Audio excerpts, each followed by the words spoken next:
Okay, so I'll now share my screen.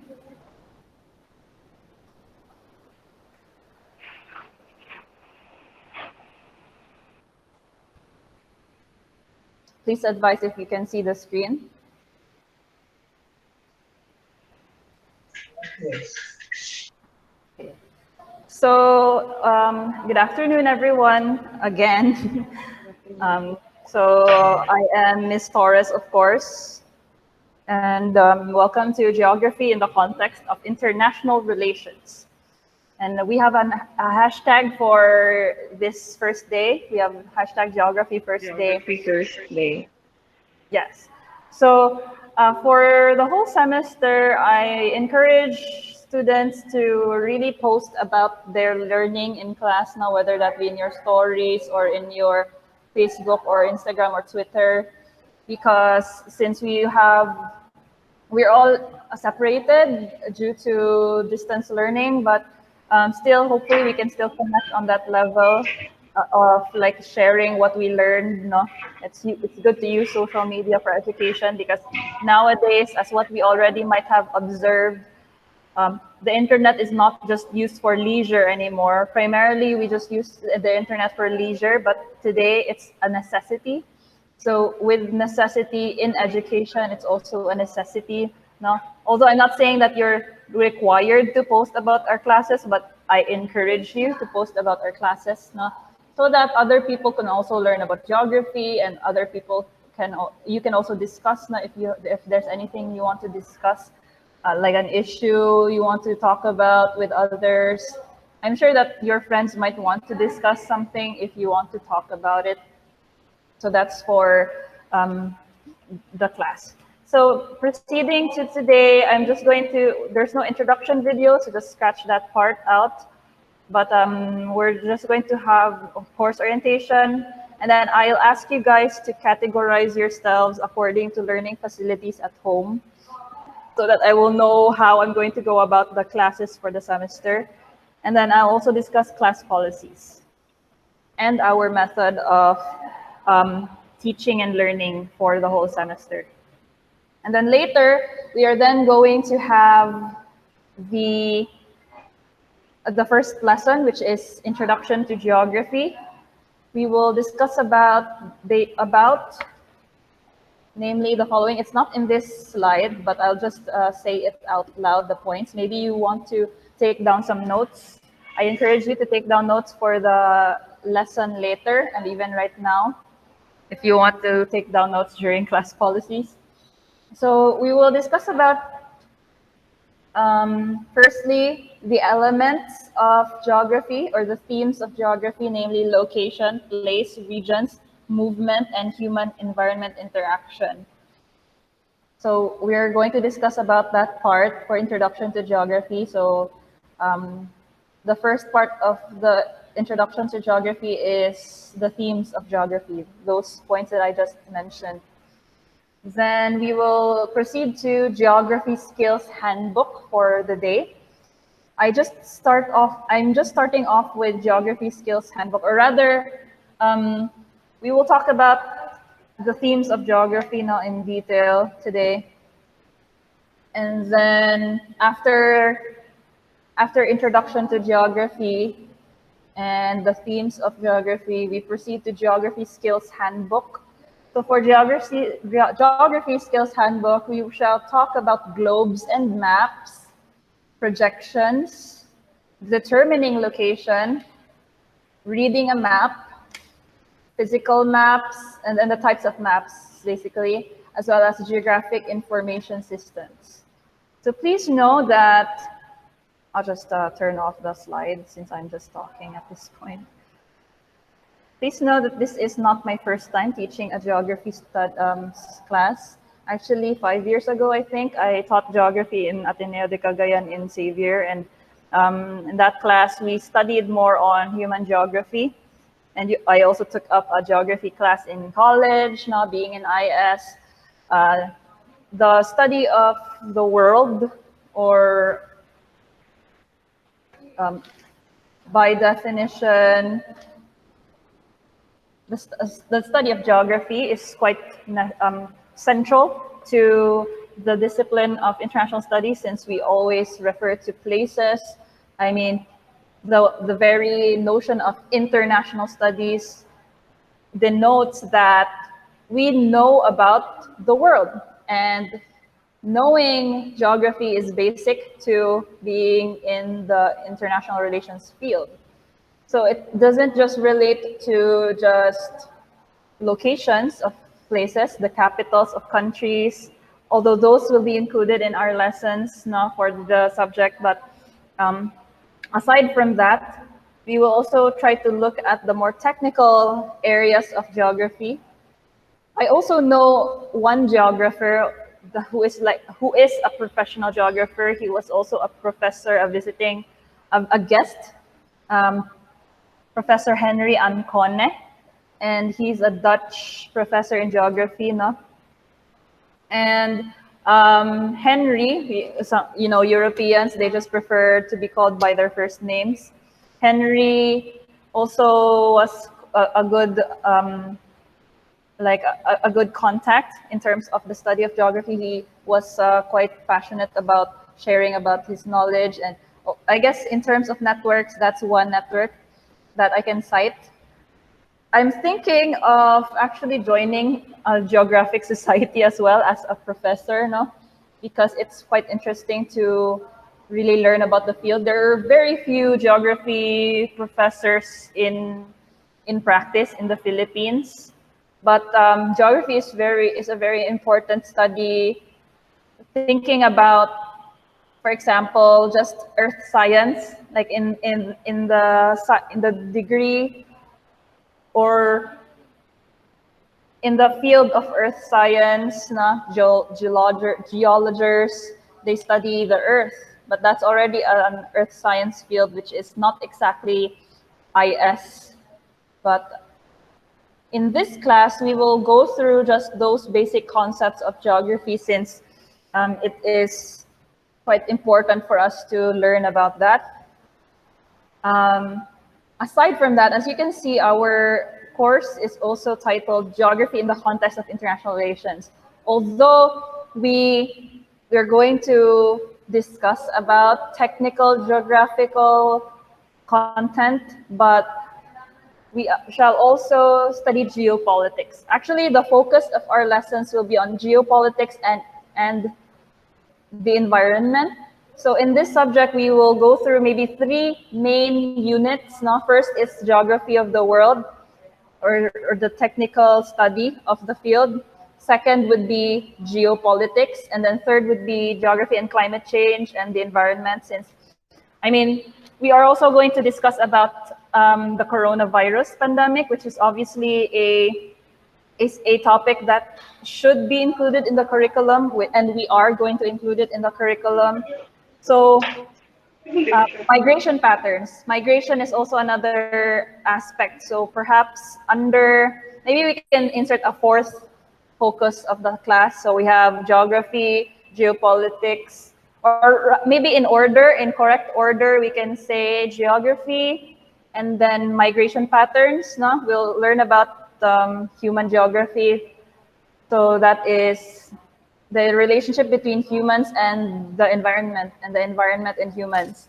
So how do human beings affect their environment?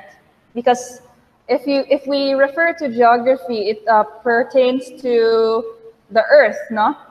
Natural and human landscapes. Natural landscapes are natural landscapes of our planet, and then we also have human landscapes that are man-made. So what are the interactions between man and their surroundings?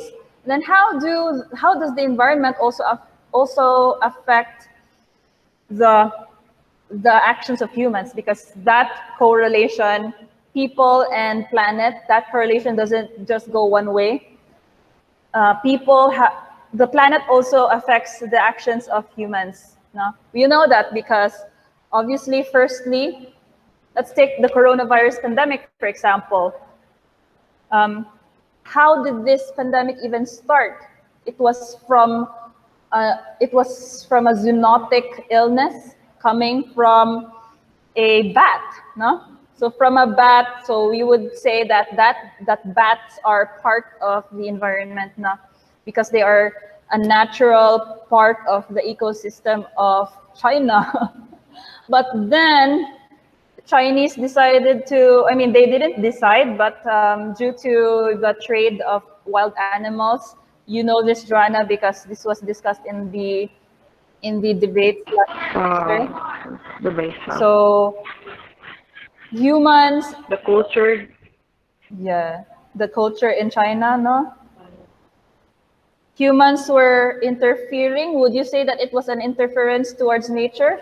I'm not sure though, because that's one dynamic that we will see, that that natural wild animals were taken from their habitats and put in an unsanitary area, such as a marketplace, a wet market that was very unsanitary, prone to the development of viruses, no?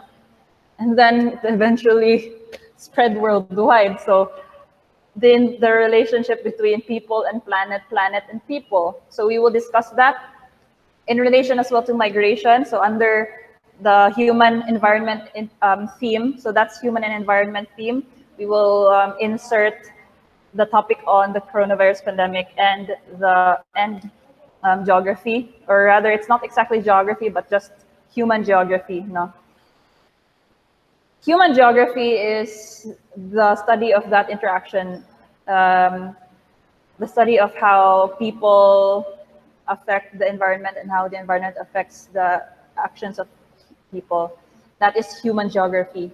So under human geography, there are discussions on political geography. We actually can go through that topic. Political geography, how are,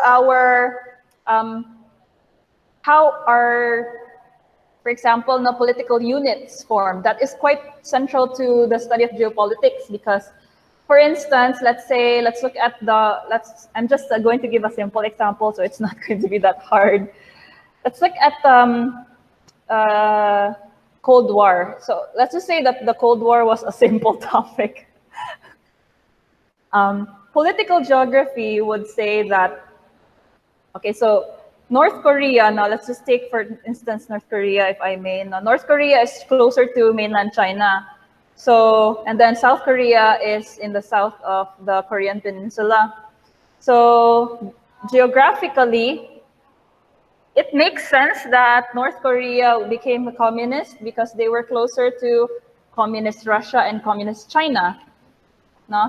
So that's a consideration in political geography, that often events in the world happen because they are closer to the center of the occurrence. So center of occurrence, the occurrence here being communism. Would you say that? Yes, no? And the South, no, South Korea is separate. Well, they are in the tip of the peninsula, so they're far away, but that's one area of geopolitics. What else? Political geography. We also have economic geography. So how are business or economic activities located? So case in point under economic geography would be, let's say, the locations of businesses. Like often there is an idea of I'm not sure with the correct geographical term, but there's a concept in geography that says that marketplaces often are situated in niche markets. A niche market would be areas that are already known for selling a certain product. So businesses, it would be good for businesses to locate to put the location of their businesses in that niche market so that their customers will go directly to the niche market. An example of a niche market in Cagayan de Oro, I'll just refer to CDO since I think all of us are in CDO. Joanna, are you in CDO or in Manila? In CDO. Okay. Okay. So in CDO, we can cite the flower market in Cathedral. So you see there that that's a sample of a niche market now because vendors sell flowers there. So if I am a flower vendor, it would be good for me to also situate my business somewhere in that area so that I can sell there as well. Imagine if you put your business in Popol, like there's no, but I mean it would be good not to put a flower store there. It's okay. I mean people would buy it, but you would get more customers, and then the longevity of your business would be better if you put it in a niche market, so that your competitors, although you have a lot of competition in that area, but at least no, you will have more customers. So that's an example of economic geography, location. Basically, in geography, we study location. And then we also can cite cultural geography. So under cultural geography, we can mention, let me just review now. Under cultural geography, we can cite cultural activities as well as where individuals or where people usually put up structures, no, that is related to their religion, related to architecture. Why are the stone hedges in the UK located in that particular area? Because it was a site, no? It was. There are many theories about the areas of the Stonehenges in the UK. Some theorists would say that it's a UFO, it's related to artificial intelligence, or even like the pyramids of Giza. No? But all of these structures are temples. No? It used to be areas of excuse me.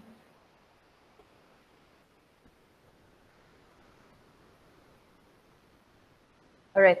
I hope that I am still audible, everyone. So yes, as I was saying, these areas were areas of worship by, yes, areas of worship by, let's see here. Yes, as I was saying, these were areas of worship um, by the religions of that yes, by the religions of that tribe, for example, in the UK. No, so cultural geography would study the relationship between how people decide to locate their cultural activities, whether that be in religion, in terms of architecture, in terms of art and music. So location still. All right. Okay. I'll just Joanna just left the meeting because her internet got she ran out of load, or I think it was her mobile data. I'll just text her for a moment.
Okay, so I just texted Joanna. Hiso-san, are we still good over here? I think so. Your internet is moving. So I'll just continue. As I was saying, now cultural geography. So that was cultural geography. Now that is the second theme, as what I mentioned earlier. We have like just basic concepts of the subject, human geography, wherein we can also discuss about the coronavirus pandemic. No? And then the third aspect of the subject um, will be geopolitics. With geopolitics, this is where the part where, as you can see in our course title, it's geography in the context of international relations. So that is where the international relations concept will enter, geopolitics. I'm sure that you can also give your rich contributions as well to the discussion, Hisao-san, because I know that you are very much knowledgeable about geopolitics, being in the military in the past, as well as your own analysis of the international arena. So it would be really good for us to have those discussions as academics already. So that's for the class. So I'll just continue with the course orientation.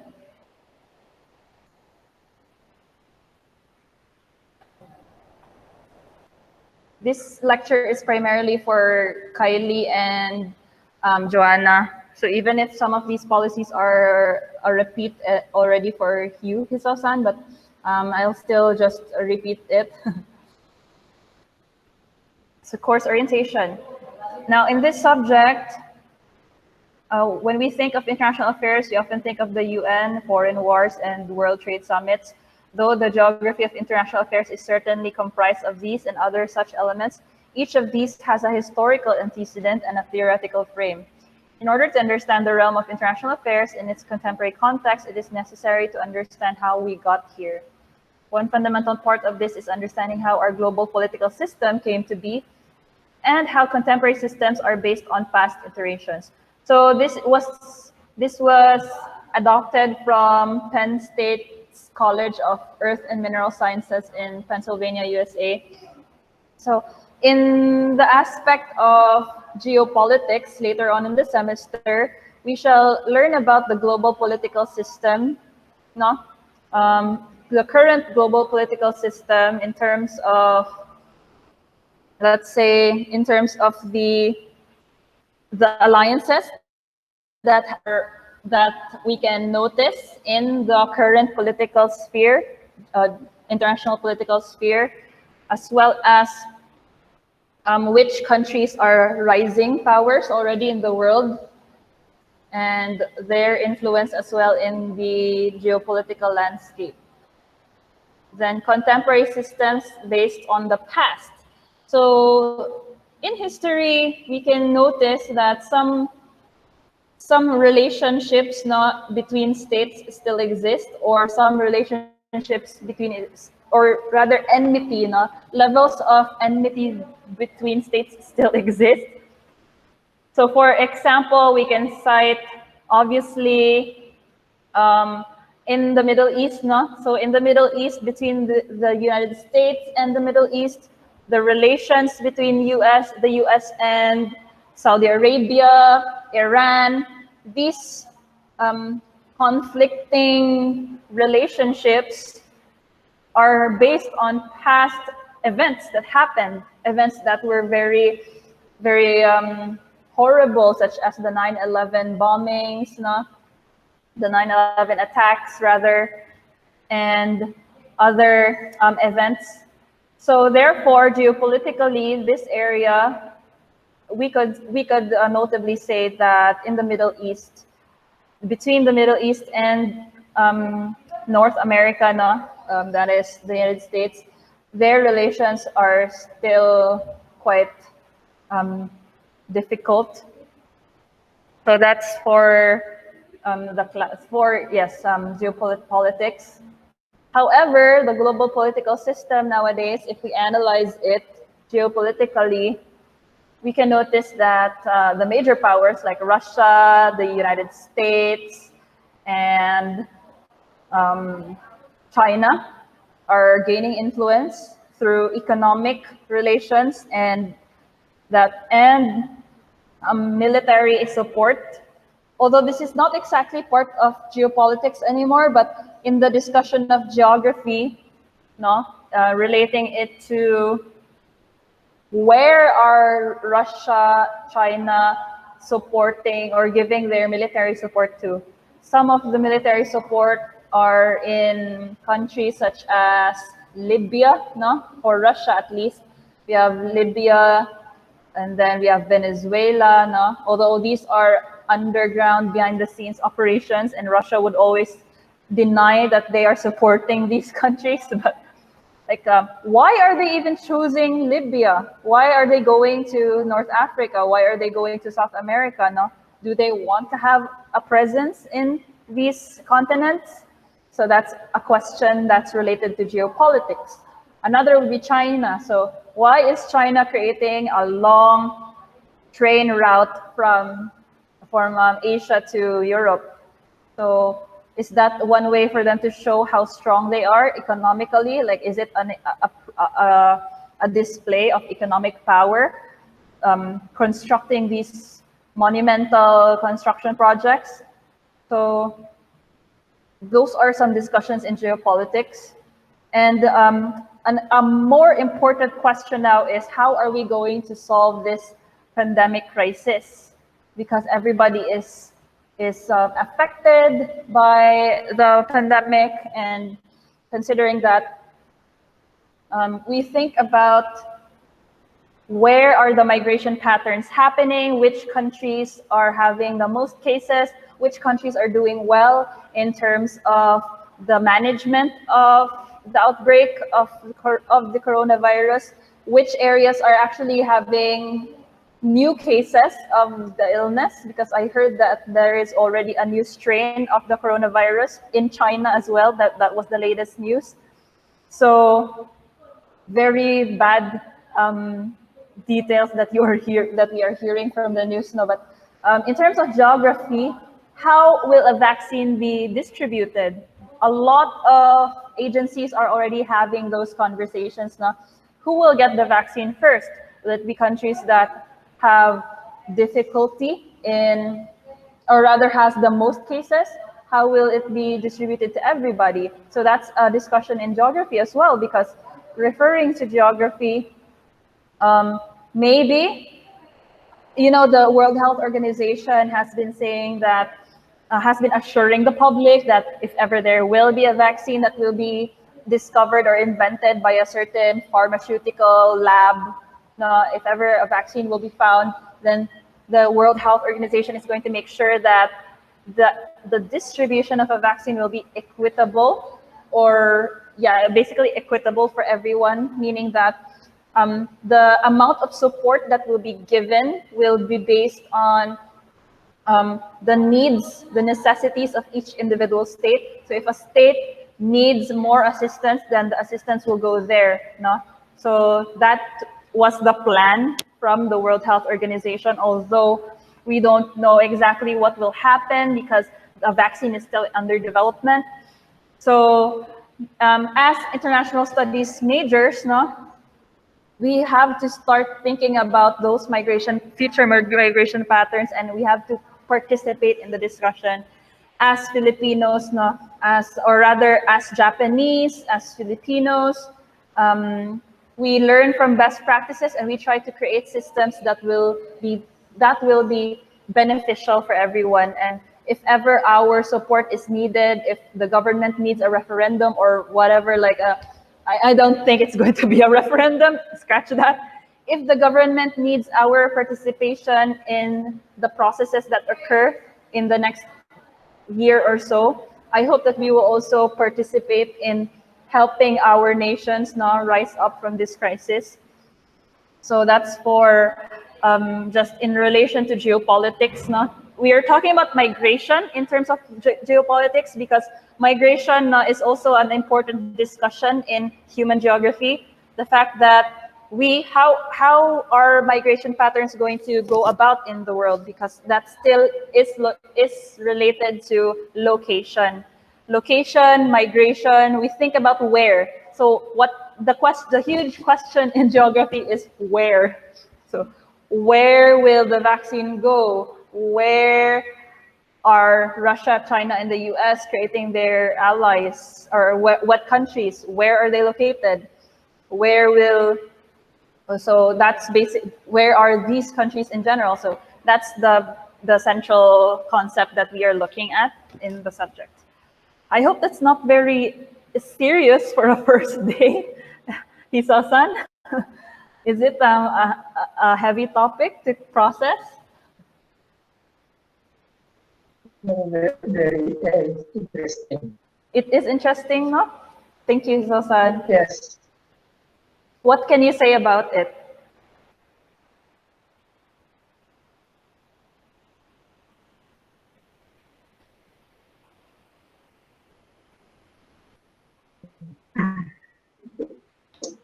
So, I think there is the, the university crisis is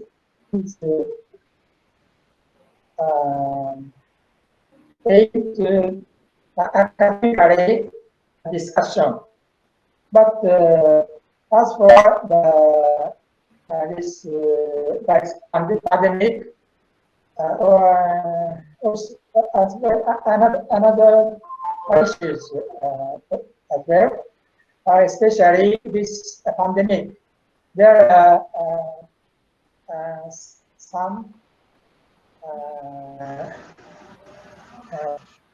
Freud, as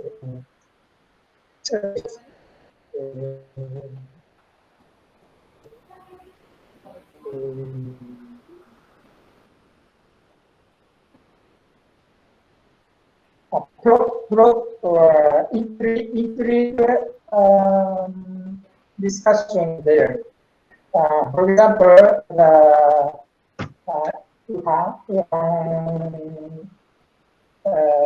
virus is from the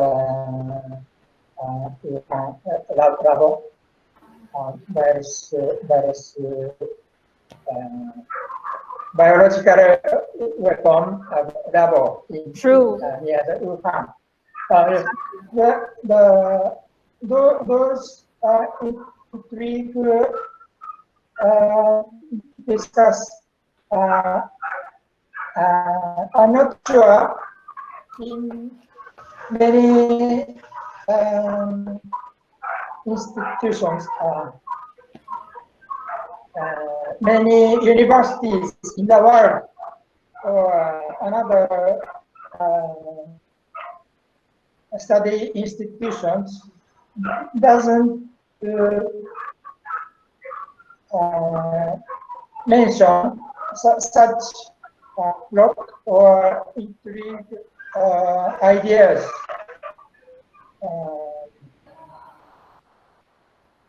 In my idea, there is we can take two ways. One is include plots. Another is just purely study the academically only. Okay. The plot is not good. Only some small number of people only say those, but I'm not sure which is the true. Yeah, that's true. Issue. But in the, for example, in the university class, don't we mention such approach?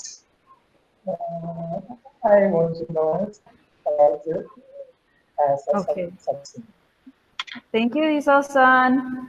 So can I ask for, you mentioned the two ways in terms of two ways that we can approach the study of the pandemic, did you mean that there are two ways: introduce another study academically, or did you mean that introduce another topic entirely related to pandemic, and that but only a small number of students might want to study that? Are you saying that? And then not everyone will know the true issue. Was my understanding correct? Yes. Many people some say about some idea that is only fruits. For example, ancient days, there is simpler example. There is the growing, not round. There is flat. Exactly. Yes, but, but at the past, those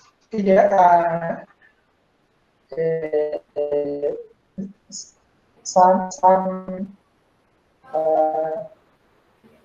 Skara says the globe is round, um, but main mainstream of those era um, some church deny that those ideas only that the plot meaning. The true thing was the globe is the round. There is many things such like that. I think so. Now is China denied this pandemic isn't uh, the doesn't come from the uh, bio bio biological weapon study study lab, but it is that's natural. But cause from but we use but the uh, some say that in the biological study lab study the natural but virus then uh, accidentally that virus leak in the city. That's very that, I cannot deny those books. Noted. Hiso-san, can you write down that second part that you mentioned, what you just said? You can just write it in Messenger. Kindly messenger it to me or write it here in the chat in Google Meet so that I can understand. I honestly was not able to get it. I'm so sorry. Maybe it was the internet connection. The line was very choppy. But I want to hear what you just mentioned. Is that okay, Hiso-san?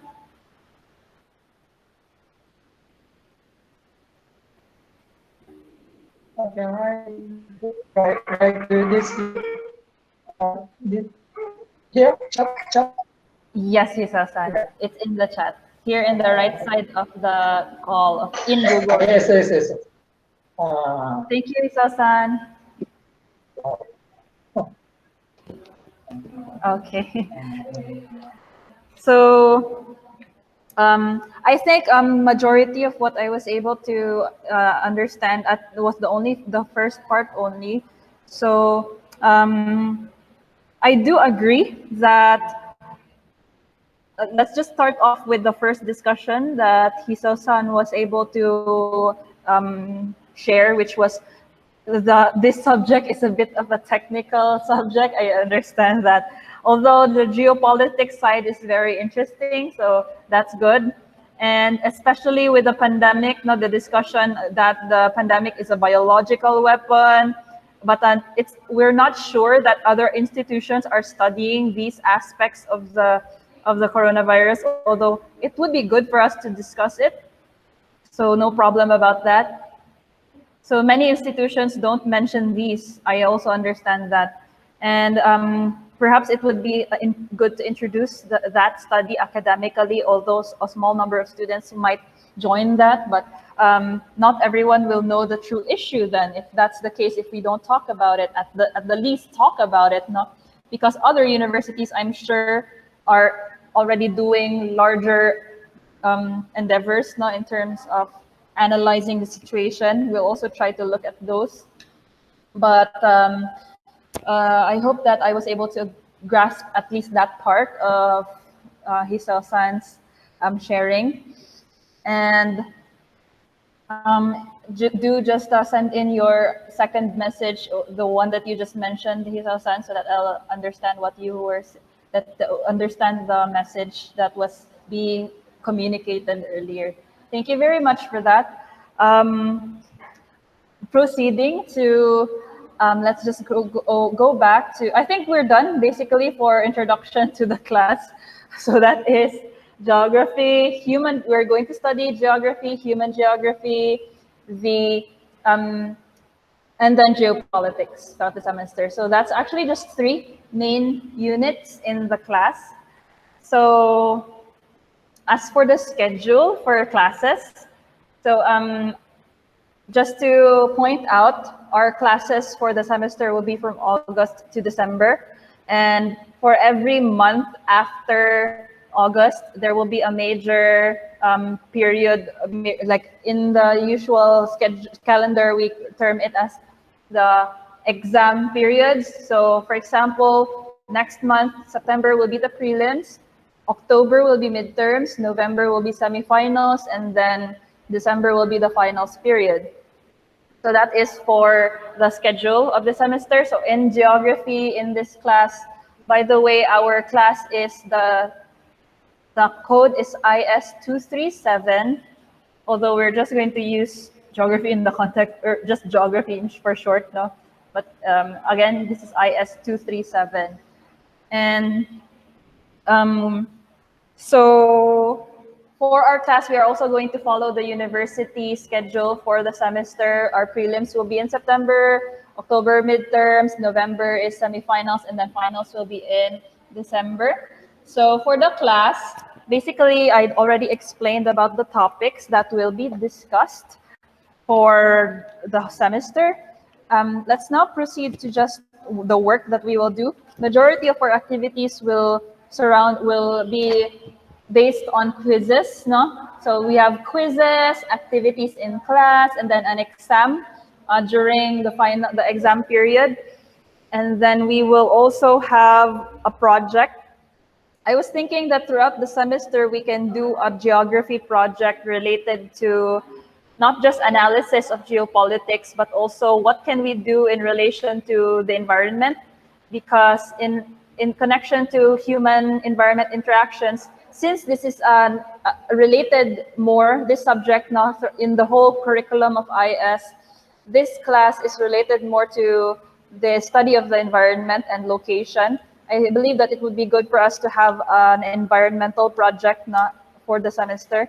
The environmental project can be, I actually noted a project on preservation of animal species. When the pandemic started, I myself am also quite, I also care about the environment actually. It's not just like a cliche, I'm an environmentalist type of care, but it's actually more on a practical care for our earth. It's when you think about the environment, it's not just, people don't care about the environment just because it's a hot topic or the environment is trending. It's not because of that. We care because we obviously know that climate change and even like the destruction of animal species is affecting our lives as well. But it's not just that, but on the level of like the preservation of the environment, I wanted us to actually do a project that could at least contribute to our Earth, no? Although we are going to discuss about that, I might just post a discussion thread in our Google Classroom just for us to talk about that idea. So, or yes, I will just have that in the discussion thread in Google Classroom just to discuss about that, what you think about that, and in general. So for that environmental project for the semester, we're looking at preservation of animal species. I found why are we going to address that? Because obviously this pandemic started with a zoonotic virus. Although that zoonotic virus was located in China, but we have to talk about the general issue of animal trading worldwide, no? And then what can we contribute, since this is a university, this is supposed to be a center of knowledge. Now we're supposed to be experts in service learning and research.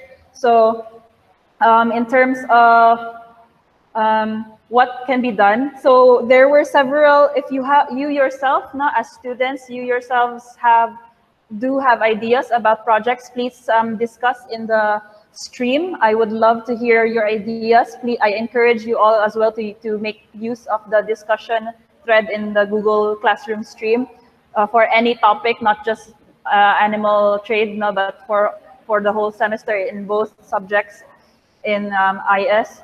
So I saw a video over the summer about animal trade worldwide, and apparently it is a huge problem because in Thailand, not just in Thailand or China, no, not just in China, but in Thailand, in Africa, they seize animal species and then just sell them in a black market or in a wet market in very unsanitary conditions, just like what I mentioned earlier. So what can we do about it then? Although the problem is very large, and although we can't do anything because we are stuck in our homes, but we will try to link with an NGO perhaps that is already working on this cause. And if ever there is some contribution that are very modest, a class number can't do. There are only 3 students in this class, and then me as an instructor, so 4 people.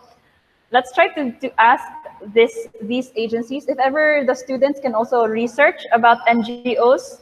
Maybe I'll ask you to do that for the prelims period. Your prelim project would be to research NGOs that are working on the preservation of animal species in Cagayan,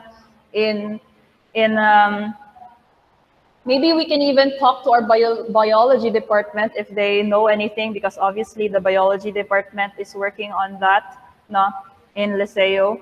So with that, we can just discuss about that, and then throughout the semester, we can proceed to, throughout the semester, we can proceed to working on projects on preservation of animal species. Perhaps a concrete example would be just a campaign, an online campaign. If the class, no, the 3 students in this class can work as a team, and if the 3 students in the class can create a campaign, an online campaign to educate people about animal species and make stronger advocacies towards the change, towards putting more emphasis on preserving animal species in the Philippines, pushing or what's the term? Influencing or kind of pressuring. Yes, the term is pressuring our governments to do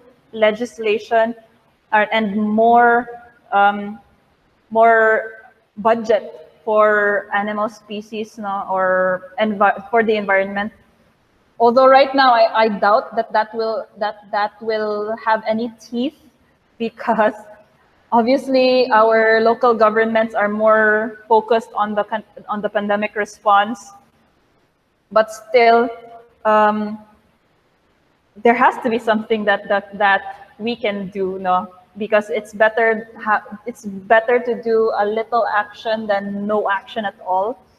So that's for the class.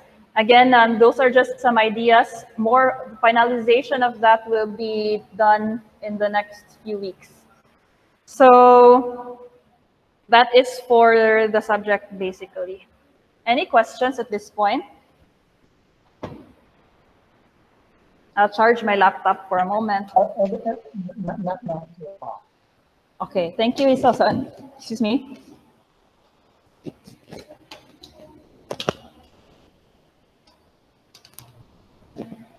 Okay, so I'm just going to share my screen at this point. Or rather, I don't think I'm going to repeat this part because Joanna and Kylie aren't here. I was actually going to ask the class what is their categorization of according to to learning facilities at home. But I'm going to assume that that this class is under category 1 or 2. So we will do asynchronous learning for the whole semester. For asynchronous learning, basically, I will try to record my lectures about the topic ahead of time, and students are asked to watch my lecture video before Wednesday every week, and to also read the assigned handouts for the semester before the meeting every week, so that we can keep abreast with the actually, it's not about being up to date with the lessons, but it's a requirement for everyone to read the readings before class, and then during class we can have discussion and then activity. So that's for the class. However, I believe that in the next few weeks I will just give my lectures here in class within the class, no, and then record it and then post it on YouTube for you to view again, so that you can study or you can just review the lecture. That would be what we will do for the first few weeks. Again, for the first few weeks, I might just give my lectures in the class during our classes from 2 to 5 p.m. And then eventually we can then proceed to like the transition from towards you having to watch my lectures before class and then coming to class now having read the materials already. So for our grading system, your grades for the prelims, we will begin with we will have about 40%. Now 40% of your grades will come from quizzes and assignments. That is for the prelims period. And then about 40% of your grades will be from the projects and the exam. So the exam has a big weight for the class. Please just take note.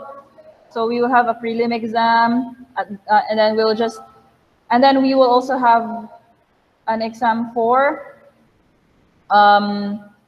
midterms. Do know that our exams will be done through Google Forms. So students will be given a form to answer, and every student should sign an honor code. So the honor code stipulates that the student promises not to cheat during exams, and all of the work that will be submitted in this class will be answered by the student themselves. If the student notices any classmate cheating, they should report it directly to the teacher. That will be for the whole semester. And please take note as well that any student caught cheating in the assignments and in the exams are subject to suspension for 10 days and failure in that particular assignment or exam. So we treat that very seriously. We want our work in class we want to keep the integrity of our academic learning. So just to point out. And for the syllabus, now I think I already explained the whole topics for the whole semester. So let's proceed to class policies. In terms of attendance, now just like what happened to Ms. Binyas earlier, it's okay not to be in the Zoom, or rather in the Google meeting, and if your internet is really unstable, it's okay. As long as you just watch the lecture videos of the week, and as long as you answer the activity for the week, then that will suffice to be your attendance for that certain week. So our attendance is output based. As long as the student answers the quizzes during the week, submits the assignments, then that will be their attendance. And then it's okay for you not to be in class all the time if your internet really is bad. However, I hope that students will not show up, will not be absent for like a whole month or so. That's not good anymore as well. Just try to do your best to be in class during Wednesdays, 2 to 5 p.m. You already know me as a professor. Um, Typically, I'm not the type of professor who just dismisses the students when it's not time yet. I always occupy the whole period. So if you're thinking that I will not occupy the whole period for this subject, I am actually going to occupy the whole period.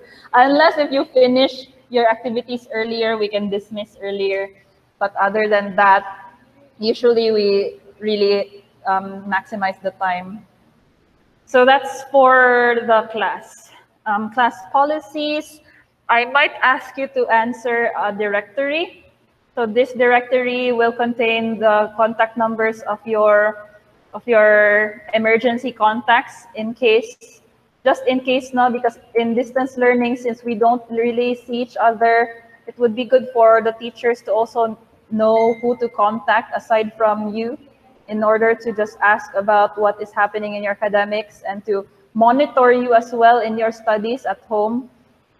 Just for the students who are still living with their parents, I would like to ask for the contact details of your parent or guardian so that I can contact if ever needed.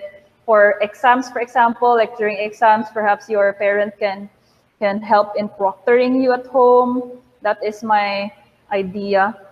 So allow me to just go through the directory. I have yet to ask the iStud 202 class about the directory, but I'll just see if we have that directory for iStud 202.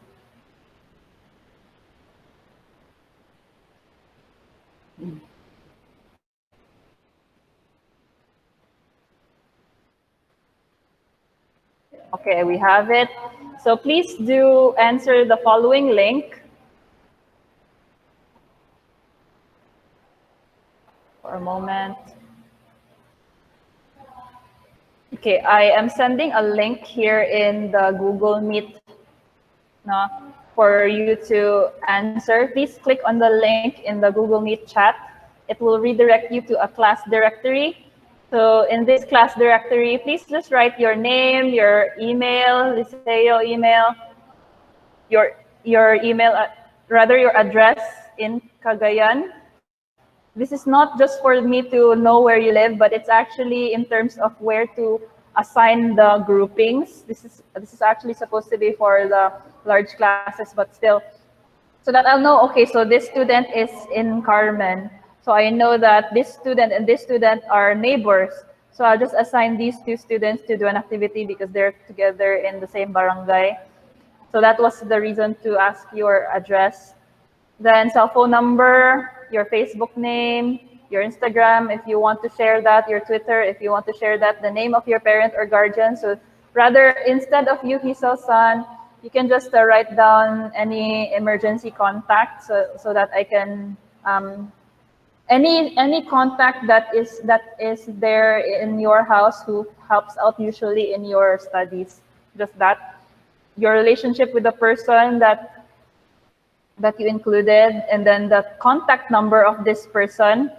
So either please include the phone number and then the email of that person.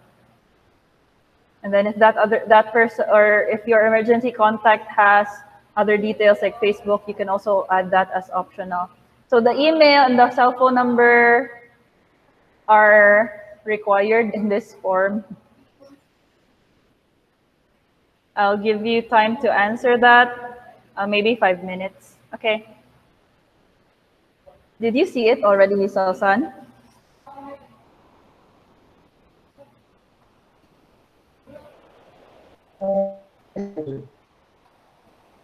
Sorry. Yes, I do. Thank you, Hiso-san. Okay, Okay.